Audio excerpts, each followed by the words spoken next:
Good evening, everybody. And it is actually tried and true. I tried it on my own kids. It worked. A lot has changed since my baby was a baby 14 years ago. There was no Twitter and there was no webinar.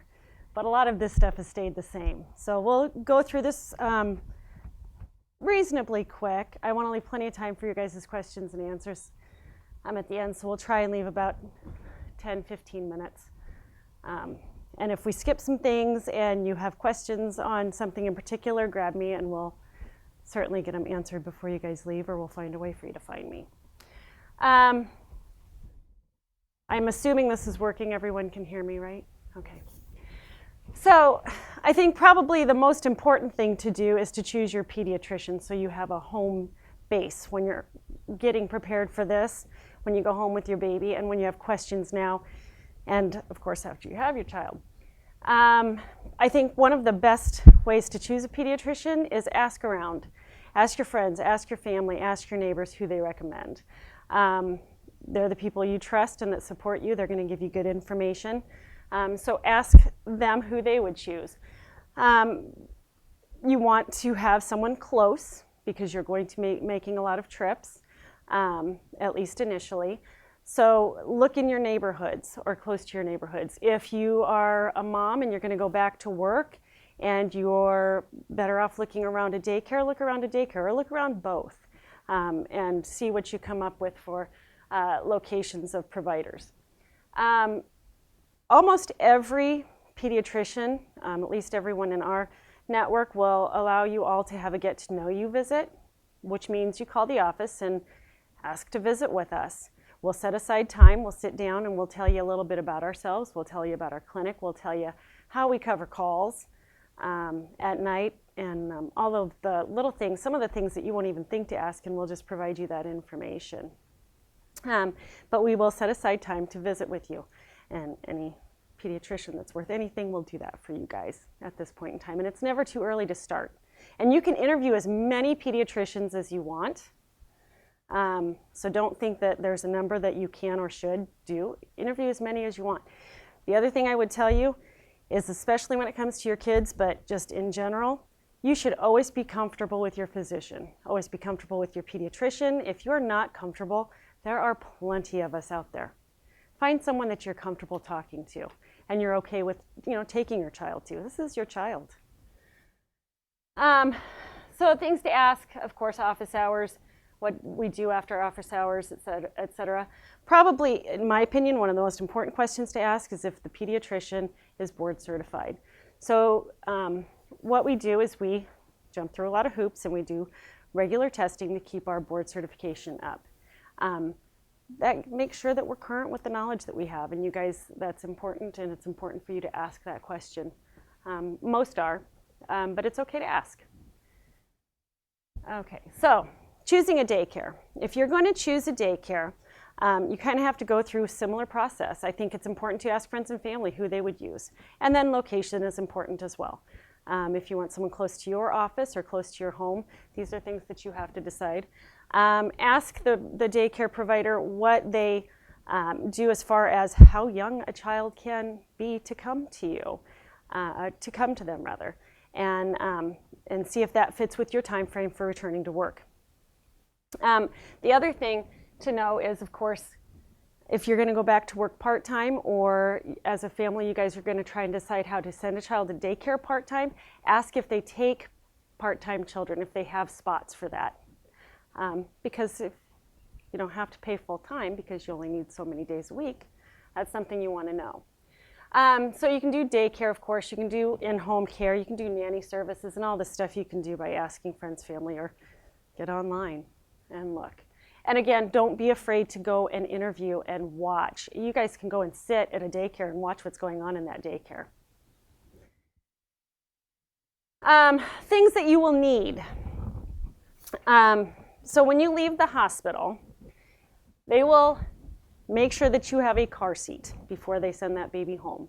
They will help you make sure that that car seat is installed properly. They are tricky. So if you cannot figure out how to do it, don't stress. Someone will walk out to the car with you and make sure that it's in there right. I think they're tricky. You will also need a safe sleeping spot for that baby, a crib or a bassinet. Now, babies take respiratory cues from moms. So you need that baby within arm's reach. That baby is going to need an awful lot from you in the first few months of life. Keep that baby at arm's reach. So whatever you are choosing for your baby to sleep in, be it a bassinet or a crib, make sure it's something that will fit in the space that's provided close to you. I always say within arm's reach, make life easy.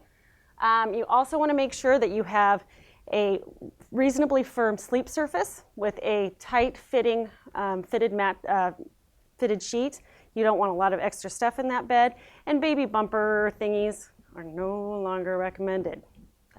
They can become entangled in them and they become smothering hazards. And then you have to decide feeding-wise what's going to happen there. And are you going to breastfeed? If you're going to breastfeed, all you need is you. If you're going to bottle feed, you'll have to have formulas and feeding supplies, bottles, etc. And then, of course, diapers. If you don't have those, you're going to figure out really quick you need them. So, things to bring to the hospital with you, ultimately you. And then anything else that you guys want while you're there. You know, obviously cameras and video cameras, if that's what you guys want. Not for me. But, you know, everyone's phone now takes pictures and sends it, so there you go, you're set. When you do check into the hospital, you will, of course, give them your name. Your doctor will probably have, your OB-GYN will probably have already, you know, been in touch. Tell them the name of the pediatrician you choose. And that's when you give that name of that pediatrician, is when you are checking in. They may ask you more than one time. They may ask you when you check in. They may ask you when you're on the floor. Just tell them who you choose. It's just because they're putting it in different places. And then they will call the pediatrician when the baby is born. Okay, so while you're in the hospital, after the baby is born, you guys may have heard some of this stuff. We will do, the nurses will do an APGAR score when the baby is born, and that just looks at basically how vigorous that baby is right after birth. And they give it a score.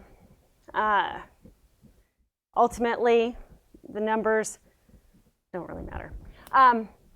But they like to do it anyway. And then they'll assess the baby's gestational age. Again, with ultrasounds and everything being as good as they are now, gestational age is pretty darn close to the gestational age exam, but there is an exam that we do to assess for baby's gestational age, and the nurses will do that initially, and then when the pediatrician comes in, we follow up on all that stuff. So the nurses will have a handful of things that they need to do shortly after birth. Now, you got to hold your baby after your baby is born, okay? You should hold your baby after your baby is born. If you are a breastfeeding mom, you want to latch that baby after your baby is born.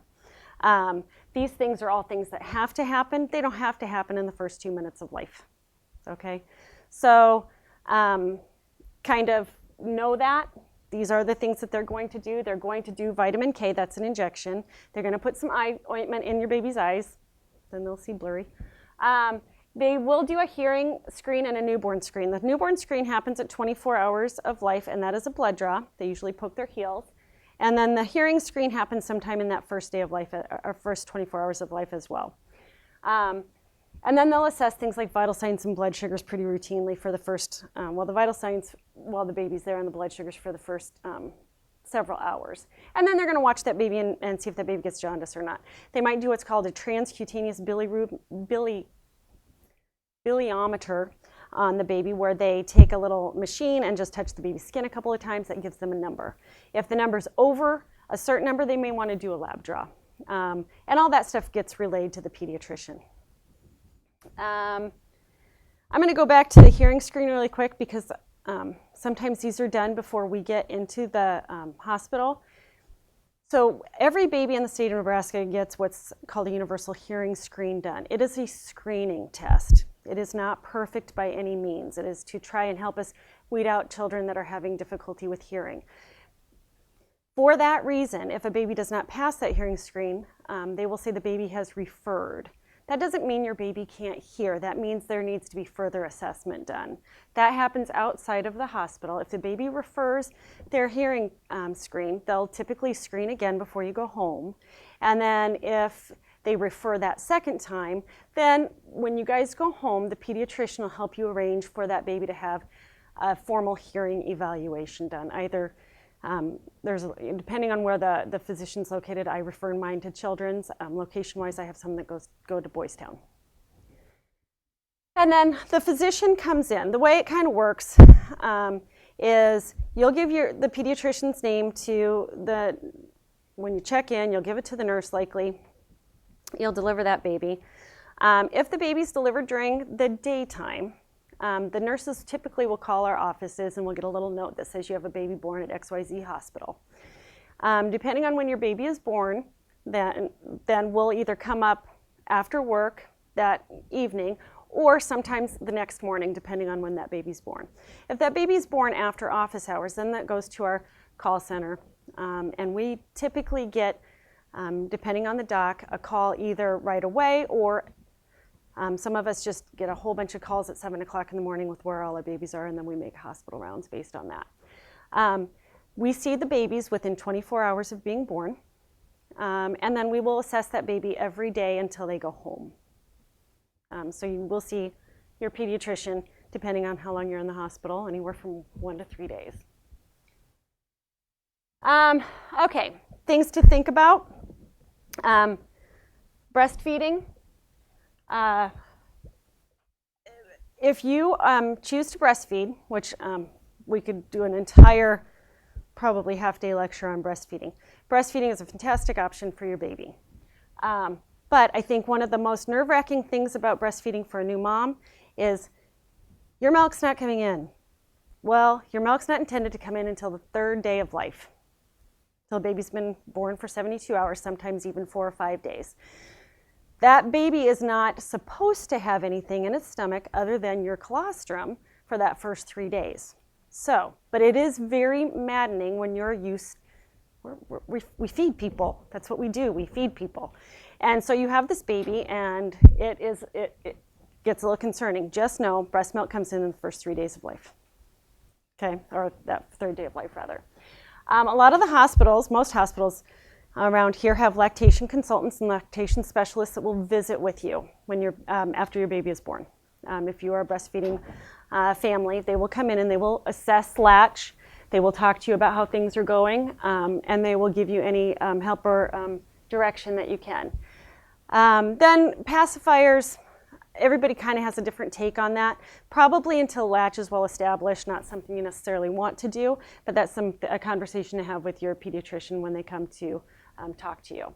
And as far as bottle feeding goes, what formula to use, and that's a decision that you guys can make after the baby is born. As far as what you want to use, know that there are a handful of different companies out there. They all make their own type of formula. They're all the same. Cow's milk-based formula is the same. Soy protein-based formula is the same, and then they have elementums. It's just different companies. So don't get confused when you go to the store. It's very overwhelming when you go to the store and look and see all the different kinds of formulas there are. There are really only about 4 different kinds, but several different companies that make them. Another conversation to have with your doctor.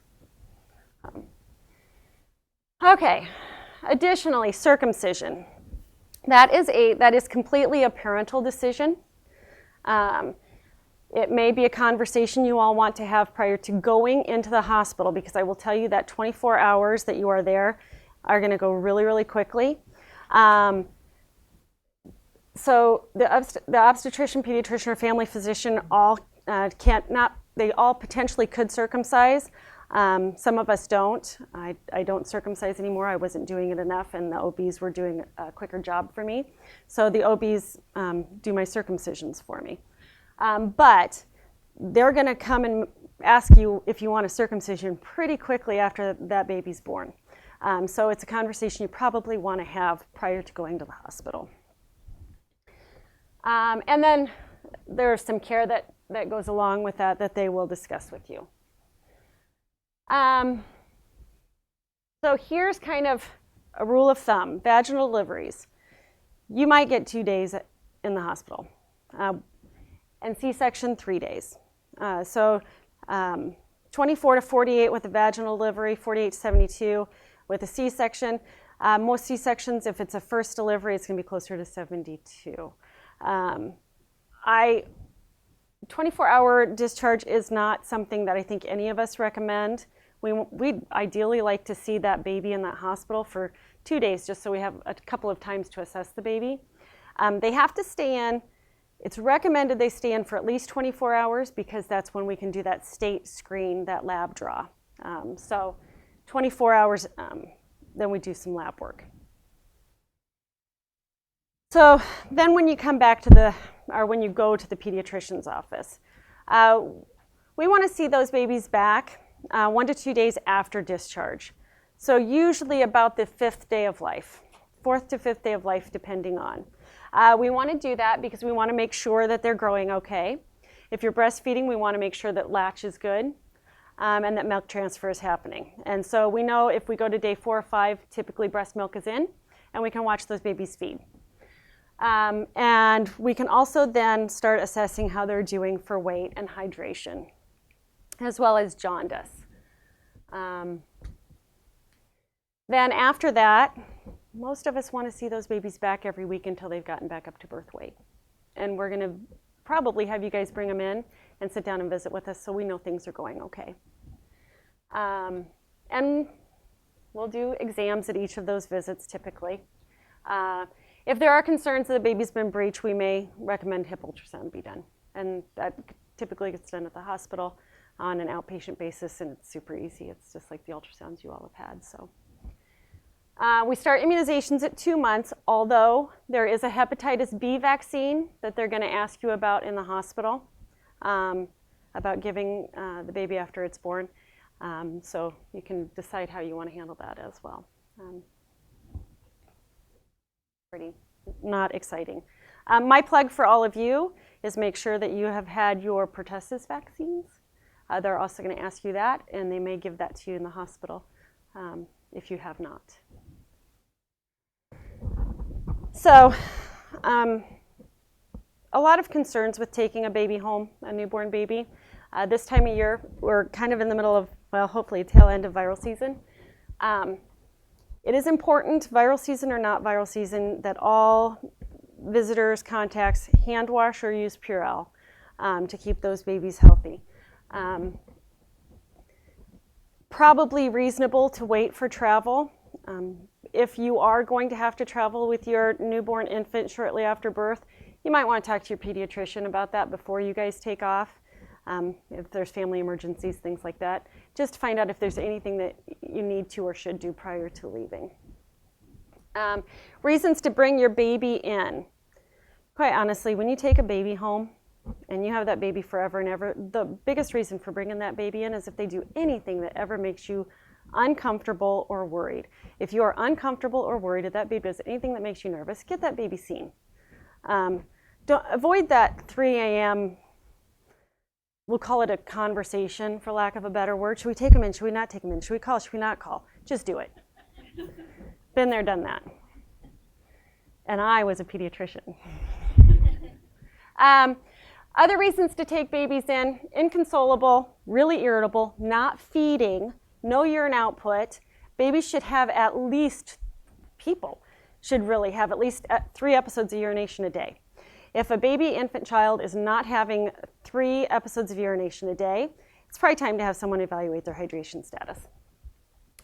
For infants, and basically infants under the age of 2 months, if their fever gets higher than 100.4, we need to look at them. Someone needs to lay eyes on that baby, either your pediatrician or the emergency room, just to make sure that that baby's doing okay.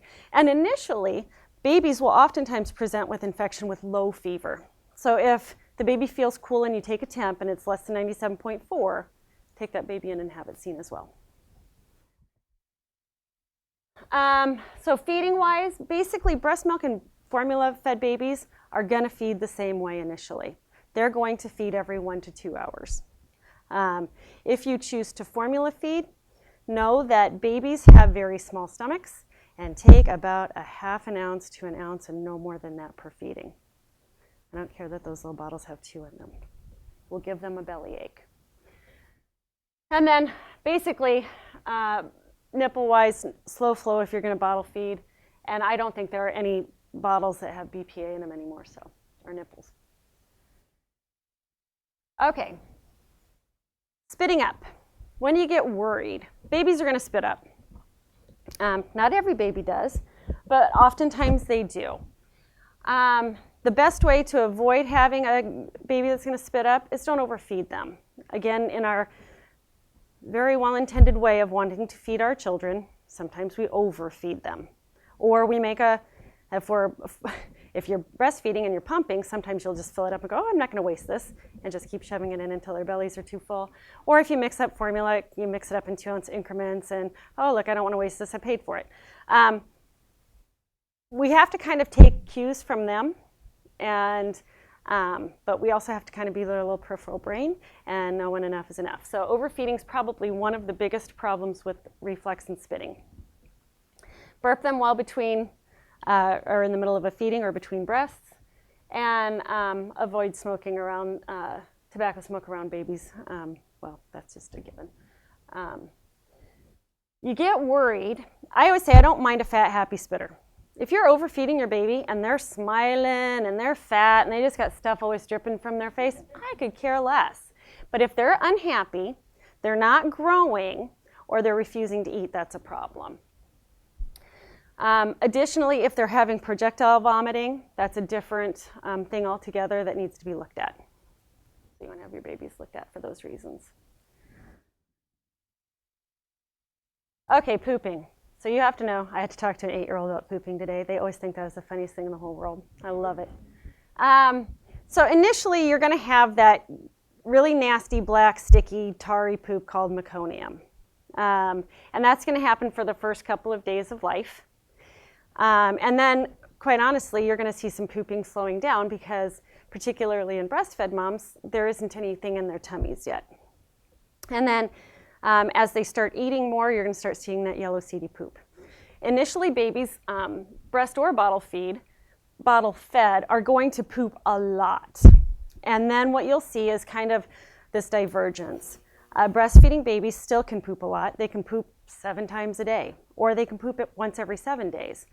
Bottle-fed babies might start pooping less. Formula tends to constipate you a little bit, bind you up a little bit, and so you don't poop as frequently. And that has to do with how bioavailable breast milk is and how breast milk's used. So you might see a baby that poops less frequently. Quite honestly, you just don't know what your baby's going to do until your baby does it. Constipation is hard, small, formed stools that are difficult to pass. So a baby that is pooping once every 7 days but not having any difficulty with it and is still having squishy yellow seedy stools, that's just a baby that just poops once a week. And that's okay. Parents, particularly first-time parents, get real nervous because there's some babies that just are very dramatic about pooping. They will probably always be very dramatic about pooping, or they get very gassy. He can clear a room. Good for him. Not necessarily indicative of a problem. They just make a lot of noise, or they might turn red when they poop and then poop out a completely normal poop. But as silly as it sounds, you will talk about poop a lot when you have a baby. That's what we do. Talk to your pediatrician if something doesn't seem quite right. Blood, mucus, or hard stool is not normal. I think that goes without saying. Okay, so SID, sudden infant death syndrome, probably the scariest thing any new parent can ever even entertain for a moment. It's an infant less than 1. It is, unfortunately, the leading cause of death in infants between 1 month and 1 year. And there's a lot of things that have been investigated as far as sudden infant death syndrome goes.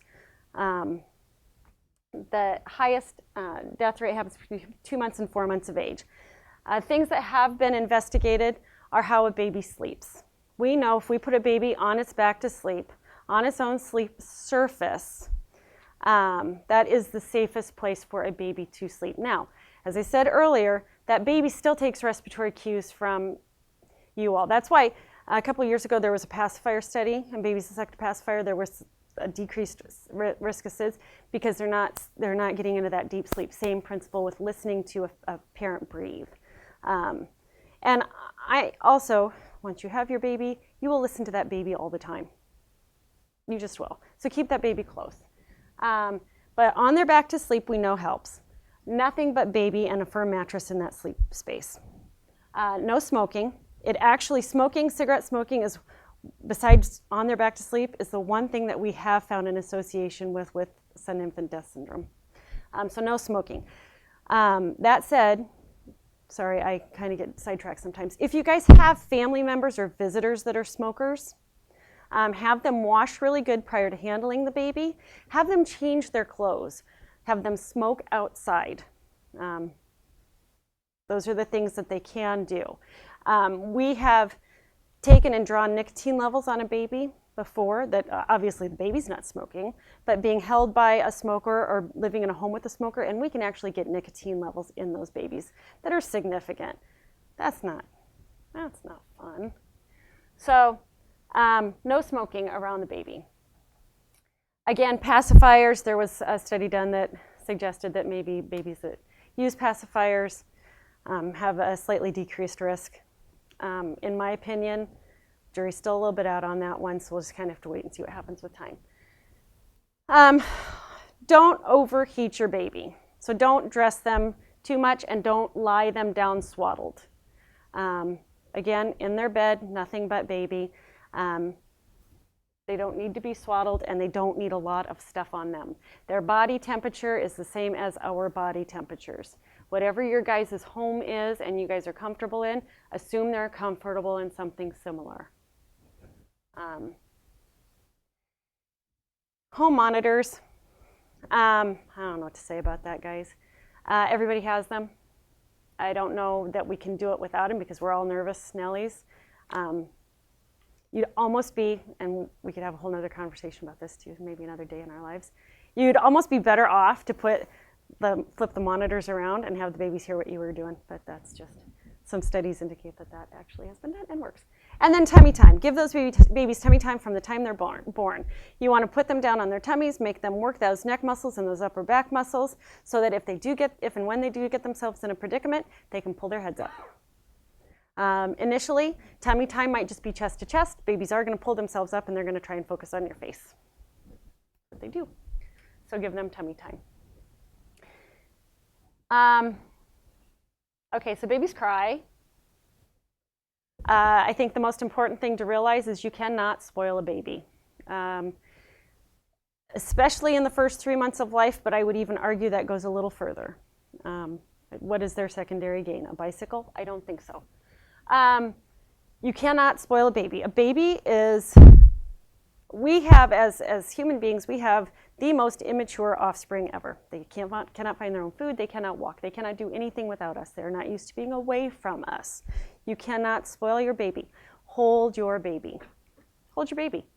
If you have people tell you don't hold them, you're spoiling them. That is incorrect. You are not spoiling your baby, you're holding your baby. Babies cry because they are hungry, they are tired. Kind of sounds like my 14-year-old. They're uncomfortable, they're bored, or they want to be held. They've never been away from you. So they're with you for 9 months. What's a few more months? Hold your baby. Babies can be very frustrating. They cry. It's cute when they're not yours and they're, oh, look at they're crying. They're not making all that noise. At 3 o'clock in the morning, again, this is going to be the loudest noise you've ever heard. If you have a baby that is crying inconsolably, that goes back to get your baby seen or call the nurse triage center. If you get frustrated with your baby, and it can happen, there is no crime in setting your baby down and walking away from your baby. As long as there's not like a polar bear in the room, the baby's going to be fine. Set your baby down and walk away. Take a breather. And then talk to somebody. Okay. So normal baby stuff. More normal baby stuff. There are things that babies do that are normal baby movements. They have more reflexes or startle. You set them down, or you take their diaper off too abruptly, and they will bring their arms together and their legs will come up. That's more a reflex or a startle reflex. They will also root, which means they will look for wherever food is. And they will do funny little sucking things and grasping. I will also tell you, babies sometimes, oh, it's right down there, jerky or erratic movements. You will see babies kind of do these sometimes. No, I have to do it too.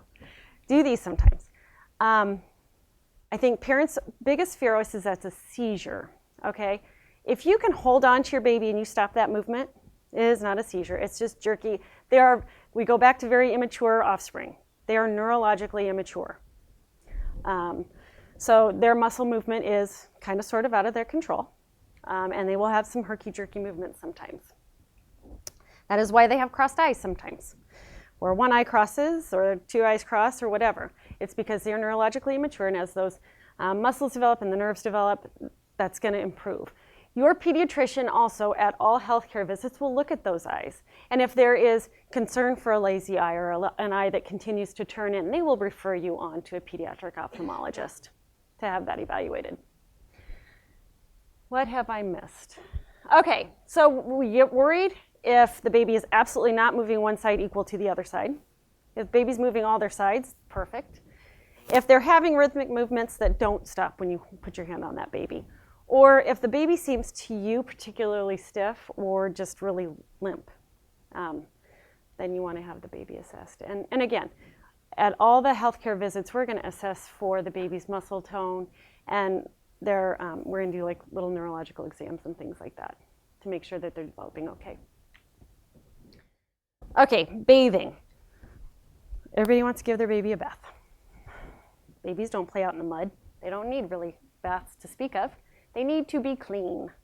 You can do that with a sponge bath forever until they're older if you want to, or you can put them in a tub once their umbilical cord's gone, has fallen off. Make sure your water heater isn't set higher than 120. Unfortunately, there have been cases where people have inadvertently burned their babies by putting them in a hot bathtub because what we might perceive as hot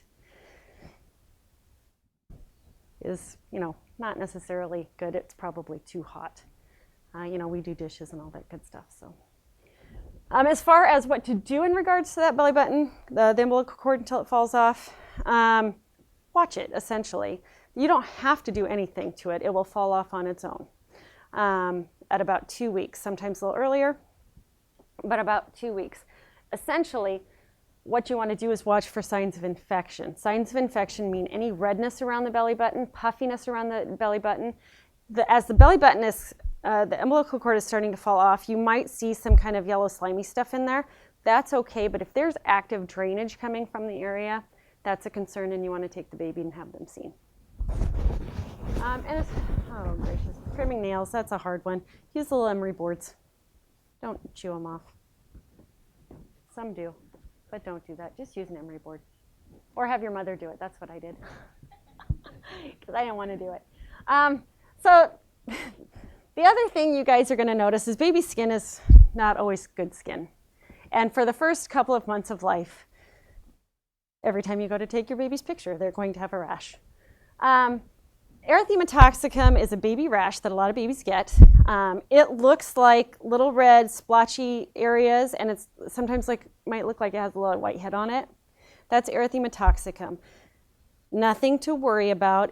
It could be an immature immunological response. It could be a little bit of a contact reaction to things on their skin. Again, they've never had anything on their skin.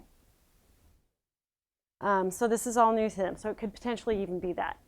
You watch it. Again, when the pediatrician comes in to see that baby and when you are doing all your baby checks, we're going to look at their skin as well. Now, if you see something that's unusual and is concerning to you, please draw it to your physician's attention, but we'll check it out. Baby acne is exactly what it is. It looks like little pimples across the baby's face. And milia just looks like little red dots across the baby's face. Cradle cap is that nice little placky stuff that's on their head. Now, for the first couple of things, there's not much you need to do. Watch it, it'll go away. Mild moisturizers.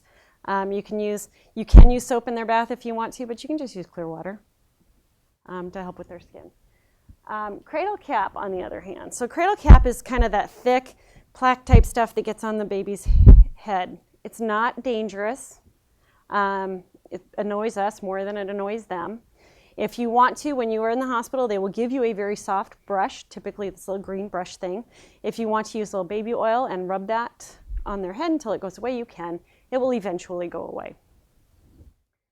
And then different diaper rashes. So there's the regular old, sorry, I just kind of side into that. There's regular old diaper rash, which is kind of like a contact dermatitis. I mean, we take these poor little wet bottoms and we put them in diapers all the time. Sometimes there's skin breakdown, diaper rash. Those are the ones that you want to use.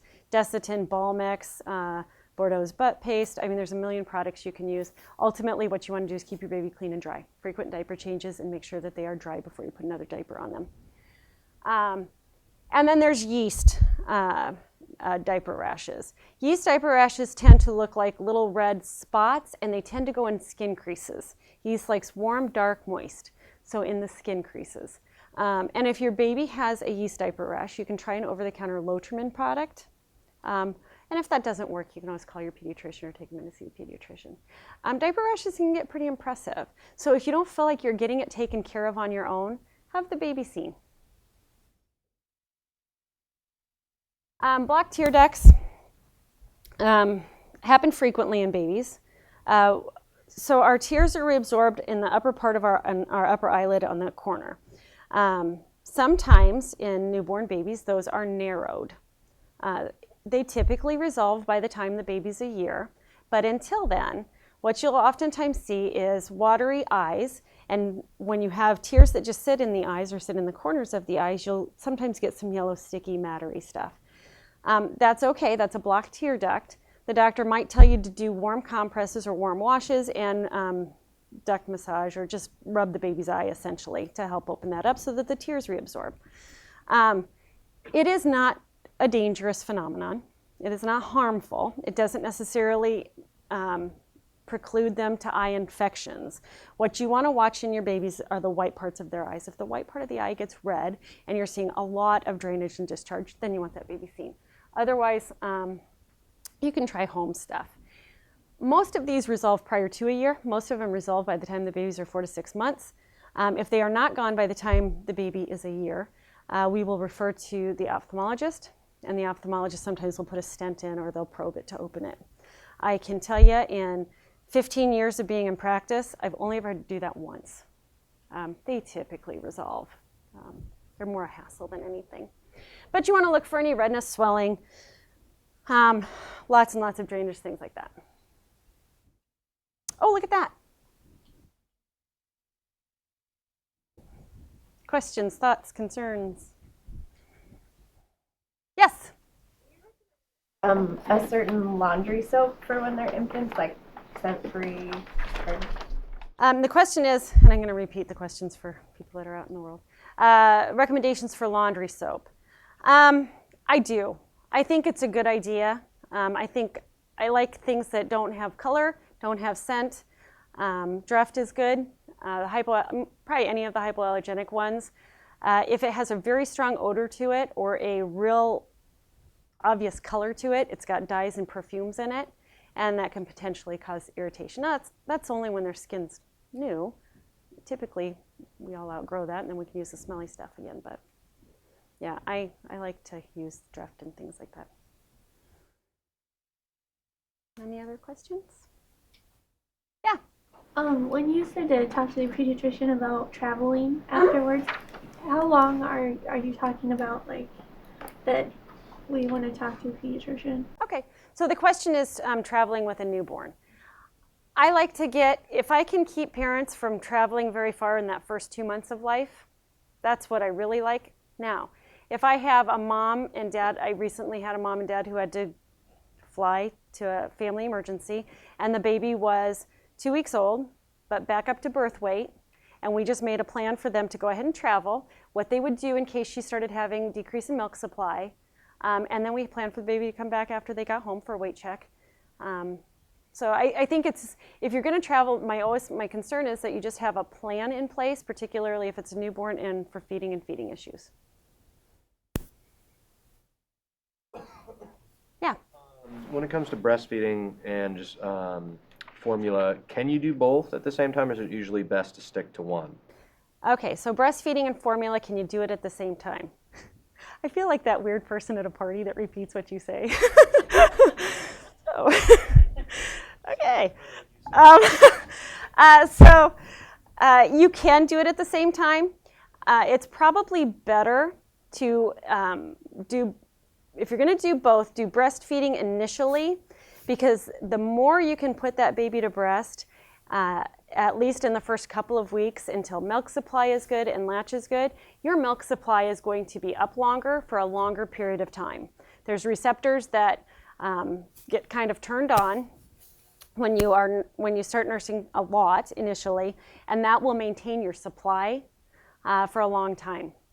So not only will you make a good supply initially, but you'll maintain it longer.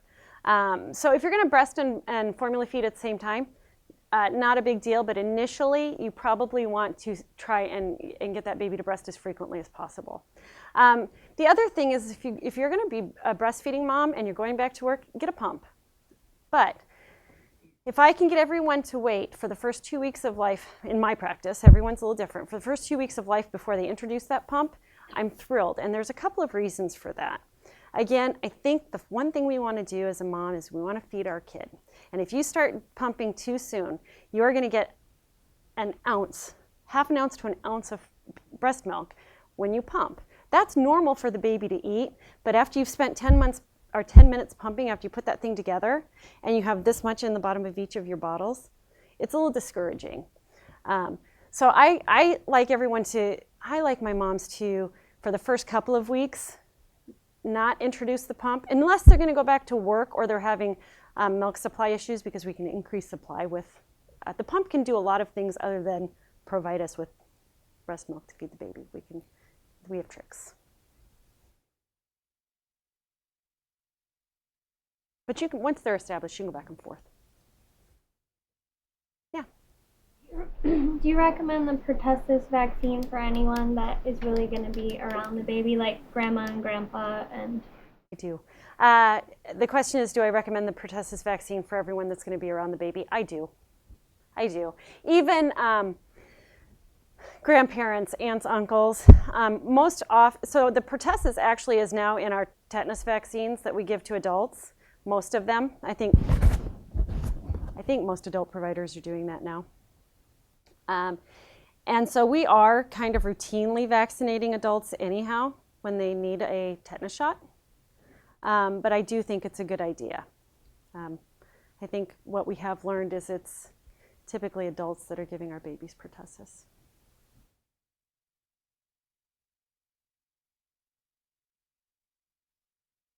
Anything else? Where's the best place to find if a physician is board certified? I will tell you that in Omaha, I think we are very lucky in Omaha, in the Omaha area. We're very lucky in Plattsmouth. I'm the only pediatrician there. I am the prettiest and smartest pediatrician in Plattsmouth. In Omaha, we're pretty fortunate because we do have a residency program and we have 2 medical schools. And so most of the pediatricians around here are board certified. I would guess you would be hard pressed to find one that's not. But it's fair to ask that question. So, yeah. Oh, you can go, yeah. I'm going to guess you can just go to the physician's web, like if you go to the children's physicians, it's going to tell you if we're board certified. If you go to their employer's website, it lists on there if we're board certified or not. Is there like a maximum amount of time that somebody needs to get that pertussis? Pertussis shot? Just before the baby's born. Yeah. How long does it last? Probably about 5 years. I mean, we're going to say 5 to 10 years. Then it's probably going to wane. But I don't know the adult data to be truthful. And I'm just basing that on the fact that's how frequently we're going to give you tetanus shots anyway. So there you go. Yeah. How long should you be keeping the baby at the arm's length before you transition them to the crib? Oh, how long to keep a baby close to you? Well, I'm still trying to get my 19-year-old to come back home. That's not true. For the first couple of months of life anyhow. It's funny. It seems, I think we're so used to having our time that we get a little bit nervous that this other person is going to like intrude upon our lives. They actually kind of call their own shots.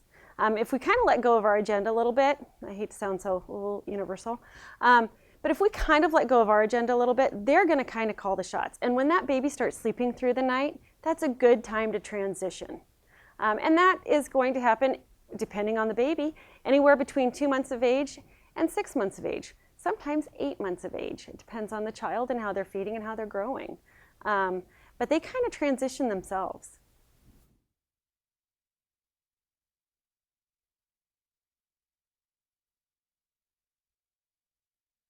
Is there an age where SIDS is like no longer even a factor? An age where SIDS is no longer a factor. Well, after a year, usually. If you've got a healthy child, a healthy infant that has no underlying health problems at all, a year, you'll never stop worrying about your baby though. It'll be something else. That's the secret they don't tell you. You will worry forever now. Yeah. Does your theory of monitors, do you include the heart monitors, like with the SIDS? Is it more, like you said, just Like the apnea bradycardia monitors? Okay, so those need to be on babies if they're prescribed by the physician. Oh, okay. So babies will get an apnea bradycardia monitors are monitors that if a baby, so apnea is a baby not breathing, and bradycardia is a slow heart rate.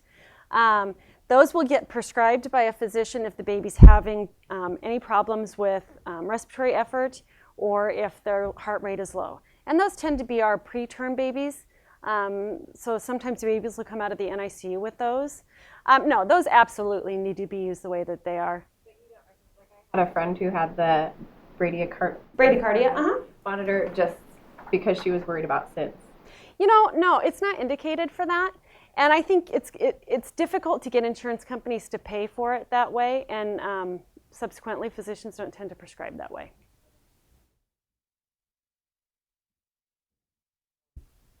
Is white noise okay when you're sleeping? Because Yep. just really light sleeper, and I Yep. don't know if that's beneficial or not beneficial or. You know what?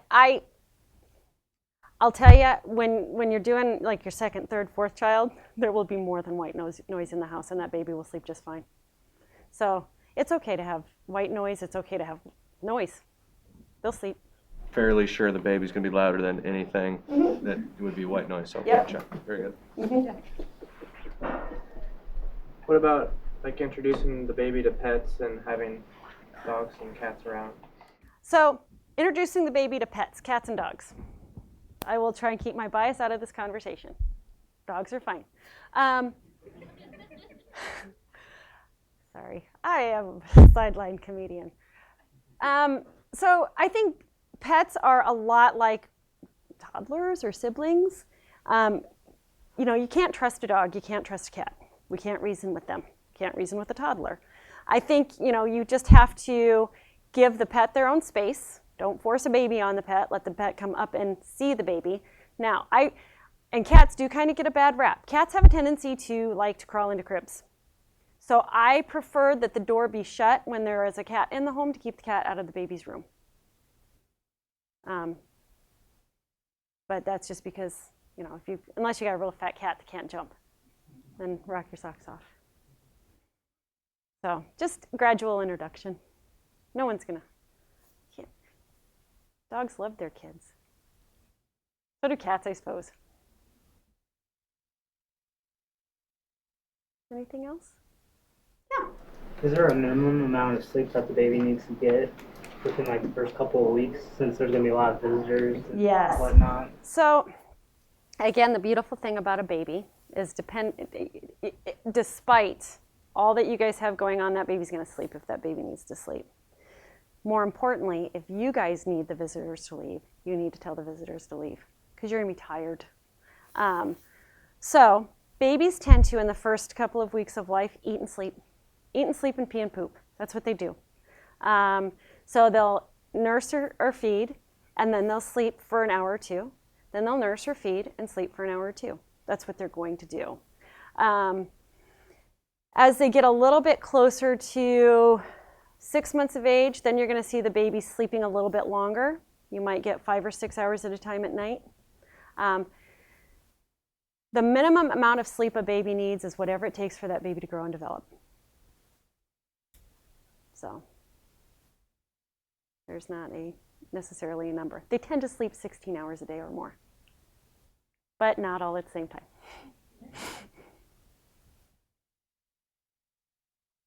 Yeah. Do you have a breast pump you recommend? Breast pump I recommend. The first thing I would tell you about breast pumps, call your insurance companies, because some insurance companies now are paying for them. And that is a fantastic change over the course of the last couple of years. So call your insurance company and ask them what they will pay for, because then that will pretty much probably dictate what you get. Regardless of anything, you want a double electric breast pump. So aside from that, it doesn't much matter. I will tell you, Medela makes a really nice little package that's easy to carry and have with you, and is reasonably unobtrusive in your real life. But there are other companies out there too.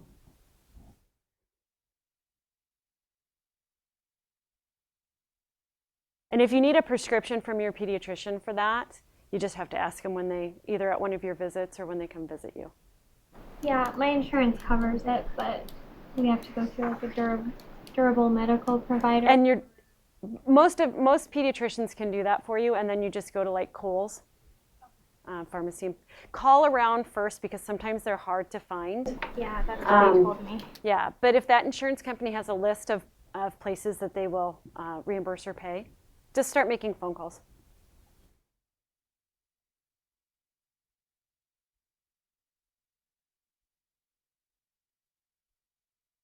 Anything else?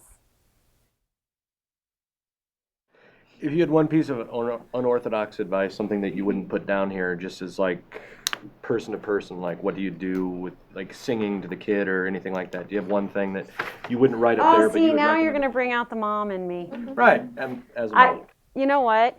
Hold them.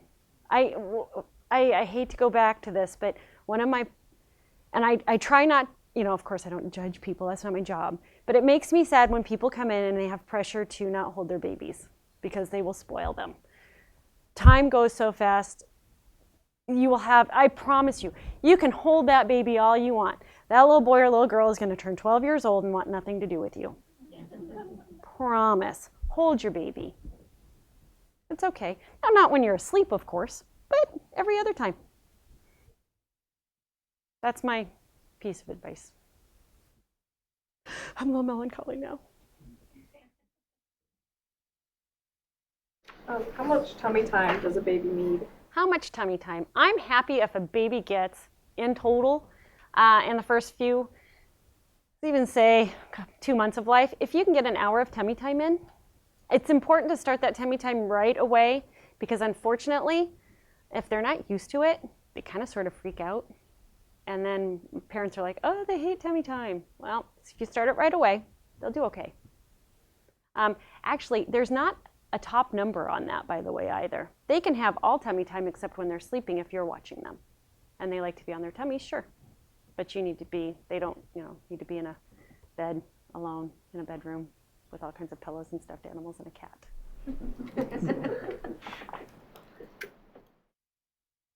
Anything else?